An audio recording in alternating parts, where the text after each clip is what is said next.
빌레몬서 8절에서 12절까지 우리 한 절씩 교독하겠습니다. 이러므로 내가 그리스도 안에서 아주 담대하게 내게 마땅한 일로 명할 수도 있으나 도리어 사랑으로서 간구하노라. 나이가 많은 나 바울은 지금 또 예수 그리스도를 위하여 갇힌 자 되어 갇힌 중에서 낳은 아들 오네시모를 위하여 내게 간구하노라. 그가 전에는 내게 무익하였으나 이제는 나와 내게 유익함으로 같이요 내게 그를 돌려보내노니 그는 내 신복이라. 아멘. 자리에 앉으셔서 기도하겠습니다. 사랑하는 예수님, 말씀 앞에 우리의 발걸음을 인도해 주셔서 감사합니다. 연약하고 힘든 우리들, 어려운 일 당할 때 그 말씀으로 힘과 지혜를 얻을 수 있도록 인도하여 주옵소서. 미련한 종을 주님 손에 맡기옵고 예수님의 이름으로 기도하옵나이다. 아멘. 성탄의 아침 함께 예배할 수 있어서 참 좋습니다. 성탄절은 초대교회에서는 지켜지지 않은 절기입니다. 기록에 보면 성탄절이 처음 지켜진 것은 로마 교회였는데 354년입니다. 물론 300년대 초부터 소수의 무리들이 예수님이 태어나신 것을 기념하면서 성탄을 지키기 시작했는데 거의 300여 년 이상 동안은 초대교회는 성탄절이 없었습니다. 로마 교회에서부터 공식적으로 처음 성탄절 예배를 드리더니 콘스탄티노플 그리고 안디옥 교회에서 성탄 축하 행사를 하다가 이제 점차 세계 교회가 지키게 된 그러한 것이 성탄절인데요. 예수님의 생일이 언제인지 성경에 없습니다. 봄인지 여름인지 가을인지 겨울인지도 알 수가 없습니다. 또 초대교회에서도 예수님의 가족들이나 예수님의 제자들이 성탄절을 지켰다면 비교적 정확하게 날짜를 알 수 있었을 텐데 초대교회는 성탄절을 지킨 흔적이 전혀 없기 때문에 정확한 예수님의 생일을 알 수는 없습니다. 그럼 왜 300여 년 경부터 12월 25일이라고 하면서 성탄절을 지냈을까? 300년경에 활동했던 교부들이 있습니다. 교회의 아버지들이라고 불렸던 교부들의 주장 때문에 그렇습니다. 설교를 너무 잘하셔서 별명이 황금의 입, 이런 별명을 가진 요한 크리스토솜이라는 교부, 349년에 태어났으니까 어려서부터 성탄절이 막 시작되었던 시기였을 겁니다. 요한 크리스토솜의 기록에 의하면 세례 요한의 아버지 사가랴가 제사장이었는데 제사장으로서 예루살렘 성전에서 제사장의 직무를 감당할 때 가브리엘이라는 천사를 하나님께서 보내셔서 늙은 부림의 부부였던 사가랴 부부에게 아들 세례 요한이 출생할 것을 수태고지를 해줍니다. 이스라엘의 제사장들은 24개의 팀, 24반열이 있었고 그 한 팀씩 돌아가면서 제사장으로 예루살렘 성전에서 직무를 감당했는데 이 사가랴는 아비야 반열이라고 성경에 기록되어 있습니다. 그럼 24반열 중에 8번째 반열이거든요. 그래서 날짜를 계산해 보면 사가랴가 속죄일 임무를 수행한 직후 세례 요한이 잉태되었다고 보면 9월 25일이다. 예수님은 세례 요한보다 6개월 후에 태어났다고 말했거든요, 성경에. 그러면 세례 요한이 9월 25일에 잉태되었다면 예수님은 6개월 후인 3월 25일에 마리아에게 잉태되었을 거다. 그리고 만 9개월 임신 기간으로 보면 12월 25일. 이런 식으로 계산한 거예요. 근데 물론 정확하지 않아요. 교부들이 이렇게 주장하지만 지금도 세계 여러 나라들은 성탄절의 날이 다른 교회들도 많이 있지요. 성경에 기록도 없고 초대교회에 기록이 없어서 정확한 날짜를 알 수 없기 때문이죠. 성탄은 날짜가 중요한 것은 아니죠. 사건이 중요한 거예요. 광복절에서 중요한 건 광복이라는 사건이지 8월 15일이라는 날짜는 아니거든요. 우리가 성탄의 아침에 함께 모였지만 이 날이 정말 주님이 태어나신 날인지 아니면 다른 날인지 날짜는 아마 주님이 태어나시지 않은 날일 가능성이 훨씬 더 높겠죠. 그럼에도 불구하고 우리가 모인 것은 사건, 예수님이 이 땅에 오신 성탄의 사건의 의미를 말씀을 묵상하면서 다시 상고하기 위해서입니다. 영국의 철학자이면서 사회학자인 세계적인 석학이죠. 버트란트 러셀이라는 사람이 있습니다. 이 러셀은 불가지론자, 하나님이 있는지 없는지 나는 모르겠다. 천국이 있는지 없는지 모르겠다. 근데 없는 것 같다. 이렇게 평생 살았던 분입니다. 사람들이 물었어요, 러셀에게. 하나님께서 당신이 죽어서 하나님 앞에 섰을 때 너 왜 나를 믿지 않았느냐라고 물으시면 뭐라고 대답할 거냐고. 러셀은 이렇게 대답할 거라고 말했어요. 하나님, 충분한 증거가 없어서 못 믿었어요. 하나님을 믿기에는 증거가 너무나 불충분했다고요. 러셀의 이 말을 수많은 무신론자와 불가지론자들이 인용하면서 사용하고 있습니다. 지금 현재도. 왜 하나님을 믿지 않았느냐고 하나님이 물으시면 러셀처럼 대답할 거야. 충분한 증거가 없었어요. 하나님을 믿기에는 증거들이 너무나 불충분했어요. 또 물었어요. 어떤 종류의 증거가 당신을 하나님이 존재한다고 확신시킬 수 있을까요? 러셀은 이렇게 대답합니다. 만일 내가 극히 가망성이 희박한 것으로 보이는 사건들을 포함해서 지금부터 24시간 동안 나에게 일어날 모든 일들을 예언하는 하늘의 음성을 듣는다면, 그리고 그 하늘의 음성처럼 앞으로 24시간 동안 모든 사건들이 실제로 일어난다면 나는 아마 적어도 어떤 초인간적 지성의 존재를 확신할 수 있을 것이라고 생각한다고. 뭐 꼭 이런 것은 아니더라도 나를 확신시킬 이런 종류의 다른 증거들을 상상할 수도 있겠지만 내가 아는 한 그런 증거는 전혀 존재하지 않기 때문에 나는 초인간적인 지성적 존재를 믿을 수 없다. 러셀의 대답입니다. 정말 하나님을 믿을 만한 충분한 증거를 하나님은 주시지 않았나요? 증거가 모자라기 때문에 하나님을 믿지 않았을까? 러셀과 그 후에 수많은 무신론자들의 책을 읽으면서 공통점 하나를 발견합니다.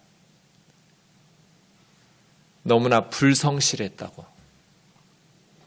자신들이 주장하는 내용을 좀 더 철저하게 조사한 후에 이래서 예수가 거짓이고 하나님을 믿을 수 없다라고 주장했다면 인정할 수 있어요. 생각은 달라도.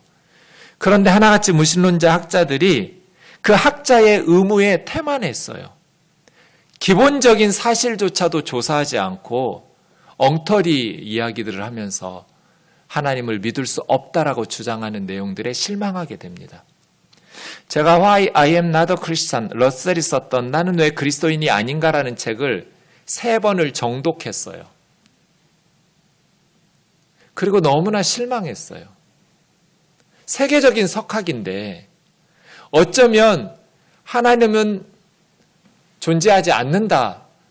내가 왜 그리스도인이 아닌지를 말하는 데 있어서는 너무나 기본적인 사실조차도 조금만 연구하면 예수님을 믿든지 안 믿든지 다 인정하는 학자들의 내용들조차도 인정하지 못하는 그의 불성실한 태도에 어디서부터 이런 일들이 발생하게 되었을까를 생각해 보면 그냥 기독교가 싫거나 예수 믿는 사람들이 미운 거예요.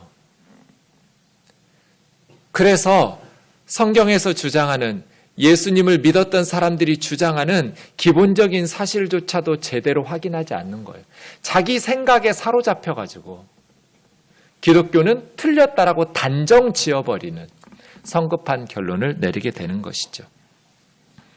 그럼 여러분은 하나님이 살아계신 것을 어떻게 확신하면서 어떤 충분한 증거가 있었기에 하나님을 믿는 사람이 되었나요? 올 성탄에는 빌레몬서라는 성경을 좀 함께 생각해 보려고 합니다. 25구절로 된 짧은 편지인 성경인데 이 성경을 읽기 전에 먼저 지도를 보시면 이 편지를 쓴 사람은 사도 바울이고 편지를 받은 사람은 빌레몬이라는 사람입니다. 그래서 빌레몬서인 성경인데요. 바울은 지금 로마 감옥에 투옥되어 있는 죄수의 신분으로 로마에서 편지를 씁니다. 그리고 빌레몬은 지금 터키 지방인 골로새라는 지역의 교회 지도자로서 지금 골로새에서 살고 있는 사람입니다. 이 로마에 있던 바울이 두기고라는 사람과 오네시모라는 사람의 손에 빌레몬서와 골로새서라는 두 개의 편지를 들려서 골로새 교회의 지도자인 빌레몬에게 보내죠. 골로새서는 교회에 보낸 공동체가 함께 읽어야 될 편지이고요. 빌레몬서는 빌레몬이라는 개인에게 보낸 사적인 편지입니다. 그 짧은 빌레몬서라는 편지를 보게 될 텐데요. 여러분 서신서인 편지를 읽을 때는 성경 읽을 때 가장 중요한 질문이 이 편지를 왜 썼지? 라는 질문을 던지는 거예요. 우리가 편지 읽을 때 그런 생각할 거잖아요. 이 편지를 왜 썼지? 그래서 빌레몬서를 읽으실 때도 바울이 빌레몬에게 왜 편지를 썼는지, 이 편지를 왜 썼지? 라는 질문을 던지면서 본문을 읽으시면 좋겠습니다. 시간이 많지 않으니까 제가 좀 편지 내용을 좀 단락단락 쪼개가지고 이렇게 좀 설명을 드리려고 합니다. 1절에서 3절은 이 편지를 누가 썼는지 또 누가 받는지 그리고 인사말 하게 됩니다. 그리스도 예수를 위하여 감옥에 갇혀있는 나 바울 그리고 형제 디모데는 우리의 사랑을 받는 자요 함께 동역하는 빌레몬과 자매 아비아와 우리와 함께 군사된 아키뽀와 너희 집에 있는 교회에게 편지하노니. 빌레몬에게 편지를 쓰는데 그의 아내인 아비아와 아들인 아키뽀를 언급하는 거예요. 근데 골로새 교회는 빌레몬의 집에서 모여서 예배를 드리는 그런 교회였어요. 그러니까 빌레몬은 골로새 교회의 가장 중요한 역할을 하는 핵심적인 지도자 중에 한 사람이라고 말할 수 있겠죠? 하나님 우리 아버지와 주 예수 그리스도로 쫓아 은혜와 평강이 너희에게 있을지어다. 이렇게 인사하면서 편지가 시작됩니다. 그리고 4절부터 7절까지는 감사합니다. 빌레몬의 수고에 대해서 감사하는데 빌레몬에게 감사하지 않고 그 빌레몬 때문에 하나님께 감사합니다. 내가 항상 내 하나님께 감사하고 기도할 때 너를 말하는데 주 예수와 모든 성도에 대한 너의 사랑과 믿음의 소식을 들었기 때문이다. 빌레몬이 예수님을 믿고 사랑하고 예수님을 사랑하기 때문에 성도들을 사랑하면서 그렇게 헌신하고 수고하는 그 소식을 듣고 하나님 앞에 기도하면서 감사하는 것이죠. 이로써 너의 믿음의 교제가 우리 가운데 있는 선을 알게 하고 그리스도에게 도달하도록 역사하느니라. 빌레몬의 사랑의 수고와 믿음의 교제는 그리스도인들에게 있어서 착한 것이 무엇인지를 깨닫게 하고 또 예수님께 상달되도록 그렇게 역사하도록 기도하는 겁니다. 형제여 성도들의 마음이 너로 말미암아 평안을 얻었으니 내가 너의 사랑으로 많은 기쁨과 위로를 얻었노라. 그 빌레몬이 교회를 사랑하고 성도들을 사랑하고 섬기고 이러한 사랑의 수고로 인해서 그 박해적인 상황에서 성도들이 큰 위로를 얻고 또 그 소식을 들은 사도 바울도 기쁨과 위로를 얻었다고 감사하고 있습니다. 아직 이 편지를 왜 썼는지 본론이 나오지 않았어요. 본론은 그 다음 8절부터 나옵니다. 이러므로 내가 그리스도 안에서 많은 담력을 가지고 너에게 마땅한 일이니까 이렇게 저렇게 하라고 명령할 수도 있지만 앞으로 내가 하려는 말은 예수님 안에서 확신 있게 담대하게 너에게 이렇게 좀 하라고 명령을 내릴 수도 있지만 내가 너를 아끼고 사랑하기 때문에 도리어 간구하노니 나이 많은 늙은 나 바울은 지금 또 예수님의 복음을 전하다가 감옥에 갇혀서 죄수로서 이렇게 고생하고 있는데 갇힌 중에서 낳은 아들 오네시모를 위해서 너에게 간구하노라. 본론이 10절에서 나왔습니다. 바울은 복음을 전하는 그런 전도인의 사명을 감당하다가 체포돼서 로마 감옥에 투옥되어 있어요. 그런데 시간이 지난 후에 새로운 죄수, 신입 죄수가 왔어요. 오네시모라는 죄수예요. 감옥에 가봤더니 선배 죄수님이 사도 바울이에요. 이런 걸 뭐라고 불러요? 제가 새벽기도 시간에 말씀드렸는데 땡 잡았다고 그래요. 죄 짓고 감옥에 갔는데 감옥에 바울이 있는 거예요. 바울이 어떻게 하겠어요? 오네시모에게 예수님의 복음을 전해주겠죠. 기도하면서 사랑을 베풀면서 예수님의 복음을 전해주고 오네시모가 감옥에서 바울의 복음을 듣고 크리스찬이 되었어요. 그래서 갇힌 중에 낳은 아들 오네시모 이렇게 부르는 거예요. 아마 청년 아들뻘이었던 것 같아요. 바울은 이미 늙었고요. 갇힌 중에서 예수님의 복음을 전해서 같이 하나님을 믿게 된 믿음의 아들 오네시모를 위해서 빌레몬에게 간구하는 거예요. 그런데 왜 로마 감옥에서 전도한 오네시모를 빌레몬에게 편지를 쓰면서 부탁하고 있을까요? 오네시모와 빌레몬이 뭔가 관계가 있는 것이겠죠. 11절입니다. 오네시모가 전에는 너에게 무익하였으나, 이것은 워드플레이하고 있는 건데요. 오네시모라는 이름이 유익한 사람이라는 뜻이에요. 도움이 되는 사람. 근데 이름값을 못하고 무익한, 쓸모없는 사람으로 살았었지만 지금은 이제 예수님을 믿게 되면서 나에게도 그리고 빌레몬 너에게도 쓸모있는 사람, 유익한 사람이 되었다. 오네시모는 변화됐다. 새 사람이 되었다. 너에게 오네시모를 돌려보내노니, 오네시모는 나의 심복. 이 스프랑크나라는 말은 심장이란 뜻이에요. 오네시모는 내 심장이 되었다. 만약에 네가 오네시모를 죽이면 내 심장은 멎어서 나는 죽는다. 이렇게 편지 쓰는 것이죠. 오네시모를 이 로마 감옥에 있는 내 곁에 머물러 두게 해서 이 예수님의 복음을 전하고 선교하는 일에 너 대신해서 나를 섬길 수 있도록 여기에 머물러 두게 하고 싶기도 하지만 너의 승낙이 없이는 내가 아무것도 하기를 원하지 아니하노니, 이는 너의 선하고 착한 일이 억지로 강요되면서 되어지는 것이 아니라 너 스스로의 뜻, 자의로 선한 일을 하게 하려기 때문이다. 그러니까 오네시모는 어떤 사람이었던 거예요? 빌레몬의 노예였던 거예요. 빌레몬이 주인이에요. 그런데 빌레몬 가정의 종이었던 오네시모가 도망간 거예요. 도망갈 때 그냥 가겠어요? 뭐 좀 훔쳐가지고 도망가겠어요? 훔쳐가지고 달아난 거예요. 그 다음 15절부터 보시면, 저가 잠시 떠나게 된 것은 저를 영원히 내 곁에 두려함이니 이후로는 노예처럼 종으로 여기지 말고 그의 죄를 용서할 뿐 아니라 노예로 받아들이지 말고 사랑받는 형제처럼 여기면서 함께 동역하자는 거예요.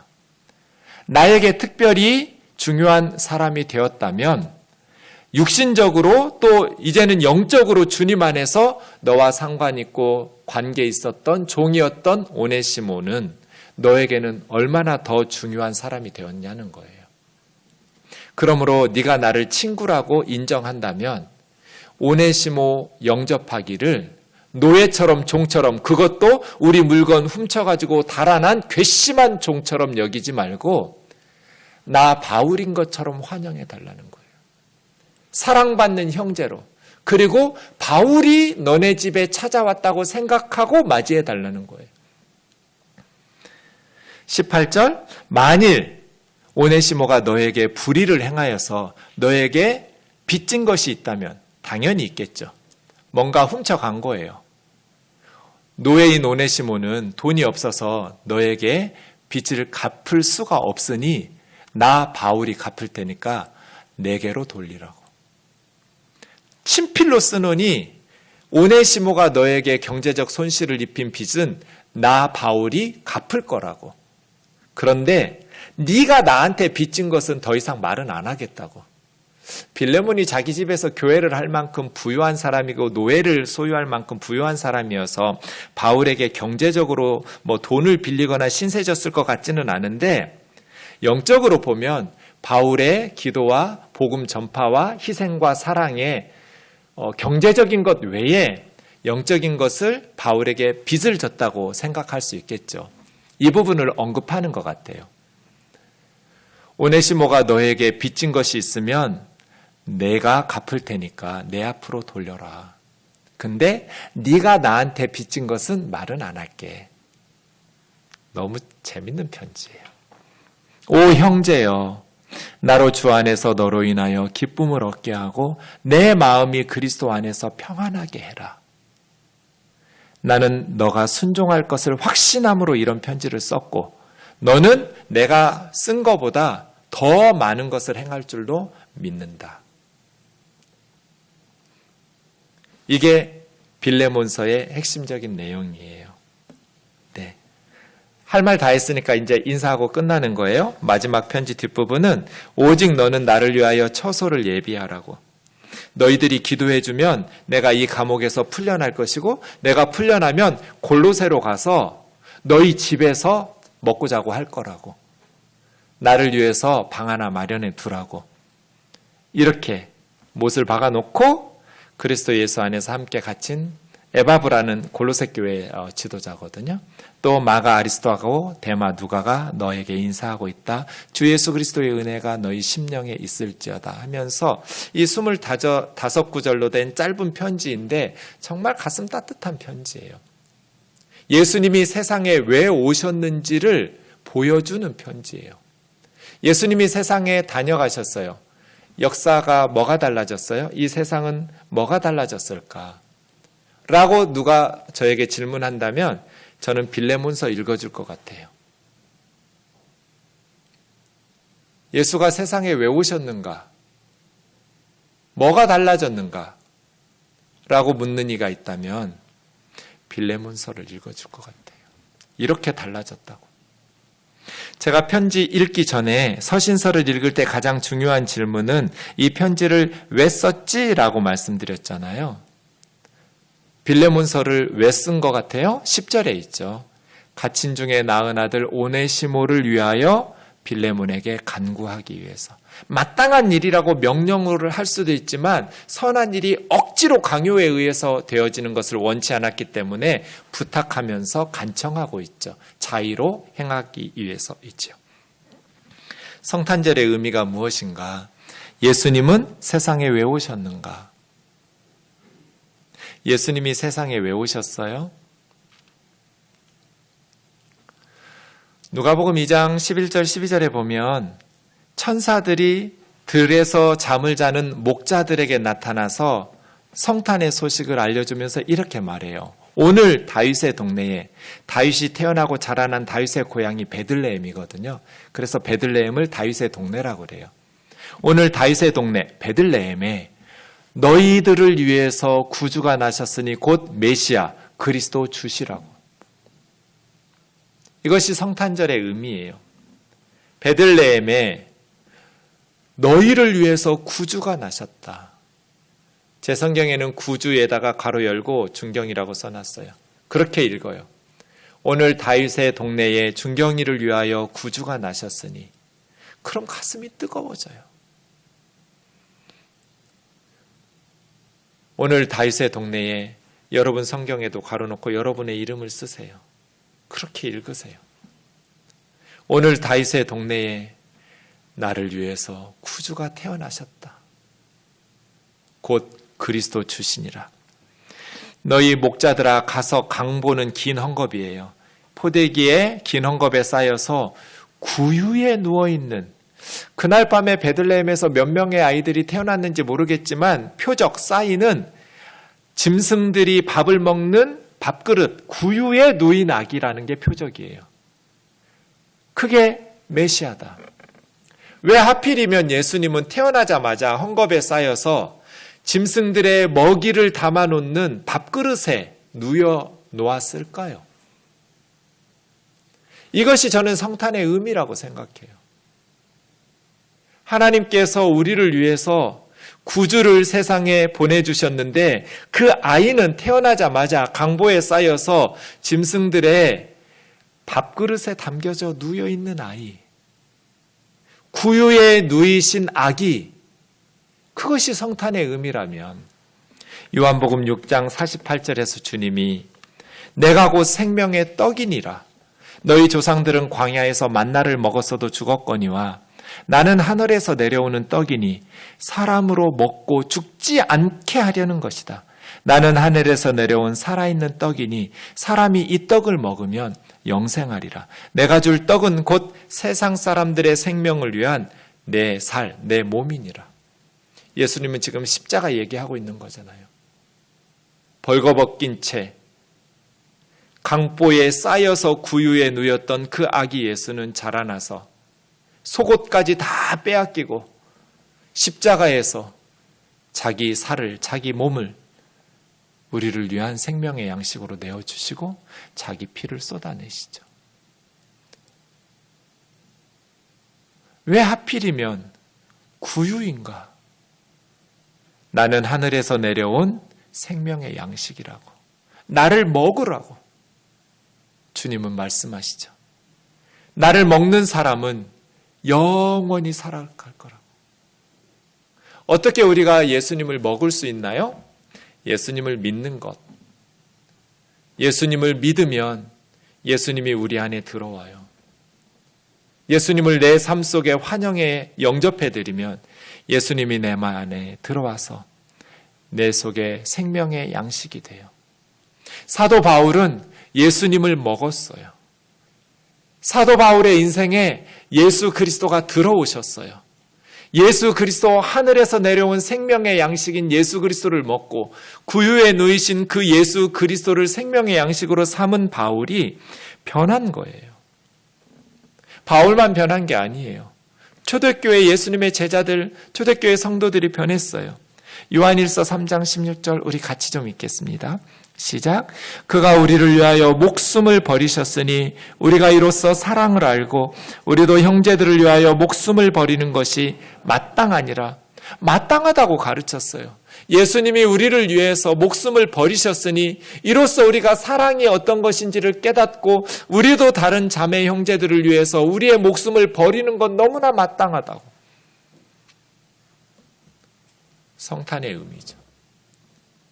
예수님이 우리를 위해서 생명의 양식으로 목숨을 바치셨어요. 그 예수님의 사랑을 깨닫고 예수님을 믿게 된 사람들은 예수님의 사랑에 눈물을 흘리면서 감동을 해요. 그리고 나서 남은 인생을 이제 나도 예수님처럼 자매 형제들을 위해서 희생하는 삶을 살아야겠다고 헌신하게 돼요. 필레몬서 보세요. 노예예요. 2000년 전 로마 제국에서 노예는 생물학적으로는 사람인데 사회학적으로는 짐승이에요. 돈 주고 사고 파는 거예요. 주인이 빌레몬이 오네시모 노예를 죽였다고 그래서 이 괘씸한 놈 죽였다고 그래서 살인죄가 아니에요. 어떤 처벌도 받지 않아요. 사람 말귀 알아듣는 짐승일 뿐이에요. 그 시대에 문헌이 남아있는데 노예 시장에서 두 친구가 노예를 사들이는 거예요. 그런데 엄청 뚱뚱한 노예가 노예 시장에 나왔어요. 그런데 이 친구가 그 노예를 사려는 거예요. 친구가 물었어요. 너 저런 노예를 왜 살려고 하느냐고. 음식은 많이 먹고 뚱뚱해가지고 일은 못하게 생긴 저 노예를 왜 사냐고. 그 친구가 그 노예를 왜 산다고 친구에게 말했을까요? 모르는 소리. 기름이 많이 나오잖아. 사람 기름 짜서. 초대교회의 그리스도인들이 실제로 횃불을 밤에 밝히는 그 기름이 되어서 순교당하거든요. 아무렇지도 않게 이런 말을 써놨어요. 노예는 사람이 아니에요. 생물학적으로는 사람인데 그냥 돈 주고 사고 파는 재산이고 짐승이에요. 그런데 우리도 형제를 위하여 목숨을 버리는 것이 마땅하니라. 초대교회에 예수님을 만난 그리스도인들은 이런 오네시모 같은 노예들을 위해서 극진한 사랑을 베풀어요. 빌레몬에게도 바울은 극진히 대했어요. 함부로 대하지 않았어요. 마땅한 일이라고 명령하지 않았어요. 간절한 마음으로 부탁하고 사랑 때문에 간구했어요. 빌레몬에게도 오네시모에게도 우리가 자매들을 위해서, 형제들을 위해서 목숨을 버리는 것이 마땅하도다. 초대교회에 못된 주인을 만난 노예인 성도들을 보면 그 성도들을 주인에게 돈을 주어서 사가지고 해방시켜주는 게 교회가 할 일이에요. 교회가 돈이 떨어져서 더 이상 그 노예인 자매 형제들을 그 주인에게서 살 돈이 떨어져 버리면 로마 시민권자인 자유인인 자기들이 노예 시장에 몸을 팔아가지고 노예가 돼가면서 그 자매 형제들을 사서 해방시켜 주었어요. 그래서 복음이 들불처럼 번지기 시작한 거예요.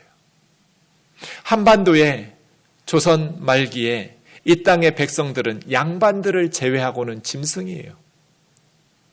생물학적으로는 사람인데 사회학적으로 짐승 취급받으면서 사는 거예요. 소수의 양반들만 사람이에요. 그때 선교사들이 이 땅에 예수 그리스도의 십자가의 뜨거운 사랑을 가지고 찾아와서 그렇게 사랑해 주는 거예요. 태어나서 처음으로 사람 대접을 받았던 이 땅의 백성들이 예수님 때문에 소망을 가지게 되었어요. 백정은 사람도 아니에요. 마을에서 같이 살지도 않아요. 따로 살아야 돼요. 그런데 그 백정 형제 자매들을 함께 예배당에서 먹고 마시고 예배하는 거예요. 백정이 죽으면 양반 그리스도인들이 울면서 장례식을 치러주는 거예요. 예수님을 믿고 난 양반들이 자기 집에서 부려먹던 머슴과 노비들을 노비 문서를 불지르면서 해방시켜주는 거예요. 이제 나가서 자유롭게 살라고 말로만 내보내주는 것이 아니라 밭대기 띄워주고 논 띄워주고 너희 것으로. 이 노비들이 울면서 감동을 하는 거예요. 한 번도 사람 대접을 받지 못했던 노예들이 주인이 예수를 믿으면서 예수 믿던 주인이 이제는 더 이상 노비처럼 살지 않아도 된다고 풀어주고 평생 한 번도 가져보지 못한 땅을 소유하게 되니까 주인이 믿는 예수를 믿을 수밖에 없었어요. 그가 우리를 위하여 목숨을 버리셨으니 우리가 이로써 사랑을 알고 우리도 자매들과 형제들을 위해서 목숨을 버리는 것이 마땅하니라 이렇게 가르쳤어요. 이것이 성탄의 의미죠. 예수님을 먹은 사람들, 하늘의 생명의 양식을 먹어서 자기 삶 속에 예수님이 뛰어 들어온 사람들의 삶은 변하기 시작했어요. 바울이 어떻게 이렇게 변했을까? 사도행전 26장에서 바울이 복음을 전하다가 체포당하고 재판이 이루어지는 내용을 기록하고 있습니다. 이때 바울을 신문하는 사람은 총독 베스도와 아그리빠 유대 왕이었습니다. 고위직에 있었던 사람들이에요. 당신들은 하나님이 죽은 사람 살리심을 어찌하여 못 믿을 것으로 여기십니까? 사람이 죽은 사람 살렸다고 말하면 믿을 수 없는 말이지만 하나님이 죽은 사람 못 살린다라는 건 그게 더 믿기 어려운 거 아니에요? 하나님이 계시다면 사람도 못 살리면 그게 무슨 하나님이냐고요. 바울은 그렇게 말하는 거죠. 하나님이 죽은 사람 예수 살리심을 어찌하여 못 믿을 것으로 여기십니까? 나도 예전에는 나사렛 예수 이름을 대적하여 많은 일을 행하여야 될 줄 스스로 생각하고 예루살렘에 있을 때 대제사장들에게 권한을 받아서 많은 성도들을 감옥에 투옥시켰고 예수 믿는 사람들을 감옥에 보냈을 뿐 아니라 예수 믿는 사람들 죽일 때 그들이 순교당할 때 내가 죽여야 된다고 찬성 투표하는데 앞장섰던 사람입니다. 모든 회당에 다니면서 여러 번 예수 믿는 사람들 끌어다가 형벌하고 강제로 예수의 이름을 모독하게 하는 말을 하게 하고 심히 격분해서 이스라엘뿐 아니라 외국에까지 다니면서 나는 예수 믿는 사람들을 박해한 박해자라고. 예수 믿는 사람들 박해하려고 대제사장의 권한을 위임을 받아서 다마스커스로 가던 중 정오쯤 되어서 길에서 보니 하늘에서 해보다도 빛난 더 밝은 빛이 나와 함께 갔던 동료들에게 둘러 비추었습니다. 우리가 땅에 엎드려지니 하늘에서 나에게 소리가 들렸는데 이스라엘 말, 히브리 말로 들렸습니다. 사울아 사울아 내가 어찌하여 나를 박해하느냐. 가시채 뒷발질하기가 너에게 고생이니라. 내가 물었습니다. 주님 누굽니까? 나는 네가 박해하는 예수다. 일어나 너의 발로 서라. 내가 너에게 나타난 것은 네가 나를 본 일과 장차 내가 너에게 나타날 일에 너로 종과 증인을 삼으려고 합니다. 이제 너는 이스라엘 사람들과 이방인들에게서 내가 너를 구원하여 그들에게 보내면서 그들의 눈을 뜨게 하여 어둠에서 빛으로 사탄의 권세에서 하나님께로 돌아오게 하고 죄사함과 나를 믿어 거룩하게 된 무리 가운데 기업을 얻게 할 거다. 내가 너를 이스라엘 사람들과 이방인들에게 보내서 그들을 어둠에서 빛으로 끌어내고 사탄의 권세에서 하나님의 백성으로 돌아오게 해서 하나님 나라의 천국의 기업, 천국의 유산을 상속받는 부유한 자들로 변화시키는 종으로 내가 너를 사용할 거야. 아그리빠 왕이여, 이러므로 하늘에서 보이신 것을 내가 거스를 수 없었습니다. 먼저 다메섹과 예루살렘에 있는 사람과 온 유대 땅과 이방인에게 회개하고 하나님께 돌아와서 회개에 합당한 일을 하라고 전도했습니다. 유대인들이 예루살렘 성전에서 나를 붙잡아서 죽이려고 했지만 하나님이 도우셔서 지금까지 내가 살아 있습니다. 높고 낮은 사람 앞에서 증언하는 것은 선지자들과 모세가 구약 성경에 예언한 반드시 되리라고 예언된 것밖에는 없습니다. 그 예언의 핵심이 뭡니까? 구약 성경이 우리에게 약속하는 핵심 메시아예요. 그리스도가 고난을 받고 죽은 자 가운데서 다시 살아나셔서 이스라엘과 이방인들에게 빛을 전하리라고 모세가 말하지 않았습니까? 구약의 수많은 선지자들이 우리 시대의 수백 년 전부터 예언해 놨지 않았습니까? 오늘 우리 장로님이 기도하신 것처럼 예수님 태어나기 800년 전에 이사야 선지자는 그가 찔림은 우리의 허물이요 그가 상함은 우리의 죄악 때문이라고. 우리는 양 같아서 각기 제 길로 갔고 죄짓고 살지만 하나님께서 인간들의 죄를 죄 없는 의로운 종에게 감당시킬 거라고. 선지자들이 예언한 거 하나님이 예수님 안에서 이루셨다고. 예언한 것을 나는 말한 것밖에 없다고. 바울이 이렇게 말하니까 베스도 총독이 바울아 네가 미쳤구나. 너의 많은 학문이 너를 미치게 했구나. 각하 나 미친 사람 아닙니다. 참되고 온전한 말을 합니다. 저 정신 멀쩡한 사람입니다. 아그리빠 왕이여 당신은 유대 왕이니까 내가 하는 말을 다 아시리라고 믿습니다. 이 일은 한쪽 구석에서 이루어진 일이 아닙니다. 예수 사건은 예루살렘 한복판에서 일어난 일이고 모든 이스라엘 사람들에게 알려진 사건입니다. 한쪽 구석에서 행해진 것이 아닙니다. 선지자를 믿으시지요. 믿는 줄 압니다. 아그리빠가 말합니다. 네가 작은 말로 나를 권하여 그리스도인으로 만들려고 하느냐? 바울이 마지막으로 대답합니다. 말이 적으나 많으나 당신뿐 아니라 오늘 내 말 듣고 있는 여기 있는 모든 사람들이 이렇게 쇠사슬에 묶여 있는 것을 빼고 나처럼 되기를 원합니다. 바울처럼 되기를 원한다니 바울이 어땠는데요? 바울은 태어나면서부터 대단한 사람이에요. 로마 시민권자였고 엄청 부유한 집의 자손이에요. 엄친아예요, 엄친아.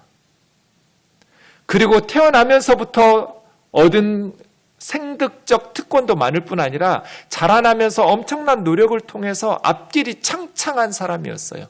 바리새인이었고 또 가장 탁월한 가말리엘의 제자였고 바울은 그냥 그대로 누리면서 살면 되는 사람이에요. 그런데 이렇게 예수님을 만난 후에 그동안 자기가 누릴 수 있었던 모든 것들은 다 휴지 조각이 돼버렸어요. 그리고 바울은 그의 동족 유대인들에게 매국노가 돼서 죽여야 될 현상 수배범이 된 거예요. 수없이 붙들려서 매를 맞고 돌로 쳐서 죽였다고 생각하고 성 밖으로 집어 던졌는데 다시 살아나고 수없이 굶주리고 헐벗고 목마르고 그렇게 살았어요. 이렇게 살았는데 자기처럼 되라네요. 로마 제국 시대에 예수님 믿으면 죽어요. 예수님 믿으면 로마에서나 유대에서나 정상적인 사회생활이 불가능해요. 자기가 그동안 쌓아놓았던 모든 것들은 휴지 조각이 돼요. 그런데 왜 바울처럼 되라는 거예요? 예수를 얻었기 때문이에요. 예수를 얻었기 때문에. 여러분, 바울의 이 말이 어때 보이세요? 거짓말 같으세요? 바울은 참되고 정신 차린 말을 하고 있어요. 제가 예수님을 믿는 것은 예수님의 제자들의 증언이 조금도 과장되거나 사기성이 없기 때문이에요. 사기는 이렇게 안 쳐요. 사기쳐서 외제차 끌고 다니고 좋은 차 몰고 다니고 사기는 그렇게 치죠. 이렇게 바울처럼 예수님의 복음을 전하면서 오네시모가 빚진 거 있으면 나에게 돌리라고, 내가 갚을 거라고, 그렇게 살다가 복음을 전하면서 순교당하고 사랑하는 이들과 함께 감옥에 투옥되고 그렇게 목숨을 잃어버리지 않아요. 이렇게 사기치는 사람은 세상에 없어요. 신약 성경의 저자들은 자신들의 생명을 바치면서 예수 그리스도의 복음을 전해 주었어요. 이 땅에 왔던 150여 년 전에 선교사님들은 잘 사는 선진국에서 가장 살기 힘든 가난한 조선에 와서 수없이 많은 아이들을 잃고 가족들을 잃고 자신의 생명의 위험을 무릅쓰고 예수 그리스도의 복음을 전해 주었어요. 왜?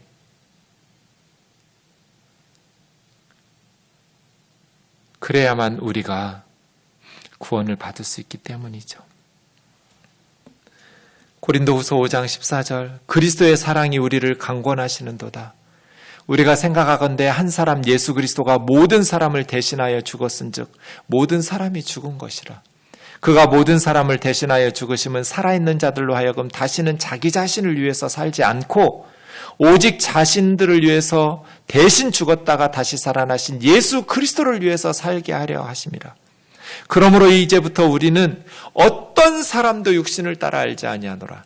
비록 예전에 우리가 예수님도 육신을 따라 알았다가 몰라보고 십자가에 죽였는데 이제부터는 어떤 사람도 세상적인 기준, 그 사람의 국적이나 학벌이나 사회적 신분이나 노예인지 로마 시민권자인지 남자인지 여자인지 유대인인지 이방인인지 아무렇지도 않다고. 그런즉 누구든지 그리스도 안에 있으면 새로운 피조물이라. 이전 것은 지나갔으니 보라 새 것이 되었도다. 변했어요. 예수님 믿고 뭐가 달라졌어요? 어떤 사람도 세상적인 기준으로 판단하지 않게 되었어요. 저는 고등학교 3학년 내내 대한민국에는 단 하나의 대학이 있다 이렇게 써놓고 공부했어요. 제 책상 앞에. 서울대학 외에는 대학이라고 치지를 않았어요. 제가 서울대학에 못 가리라는 생각은 한 번도 해본 적도 없어요. 근데 그러네 하나님께서 가만 놔두시겠어요? 죽을 뻔한 수술을 계속 반복하는 거예요.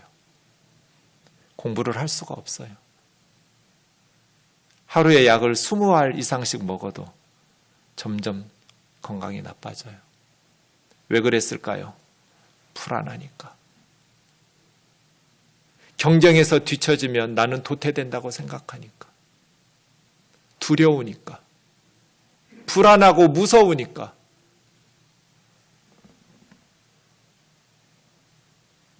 그런 공부가 무슨 즐거움이 있었겠어요. 그런 공부하는 기계로 인생 살았던 거예요.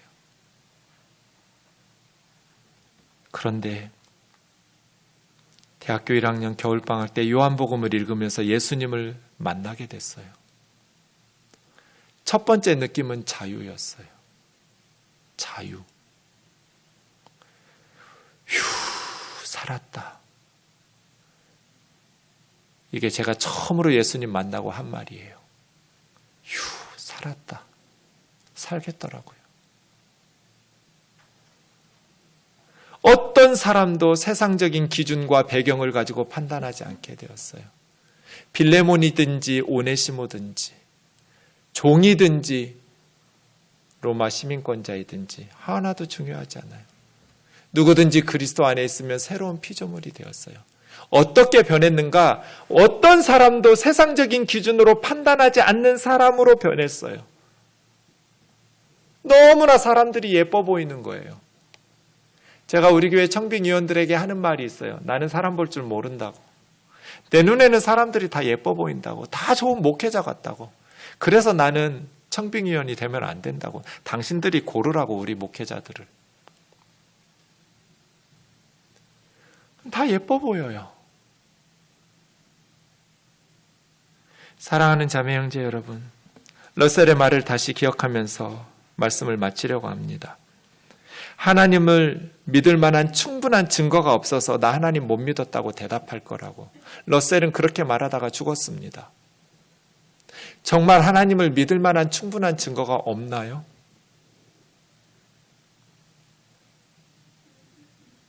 손바닥으로 하늘을 가릴 수는 없어요. 구름과 같이 허다한 증인들이 있어요. 자신들의 생명을 포장지로 삼아 예수 그리스도라는 복음의 생명을 선물로 우리에게 준 이들이 너무나 많아요. 학자적 양심도 없이, 그 정도의 성실한 연구도 없이, 그냥 기독교가 싫으니까, 그냥 예수를 믿는 사람들이 미우니까, 말도 안 되는 헛소리 짓거리는 그리스도인들이 세상에 너무나 많으니까, 너무나 부패하고 부도덕한 그리스도인들이 옆에서 살고 있는 모습들을 보니까 실망해서 그냥 귀를 닫은 것뿐이에요. 충분한 증거들은 너무나 많아요.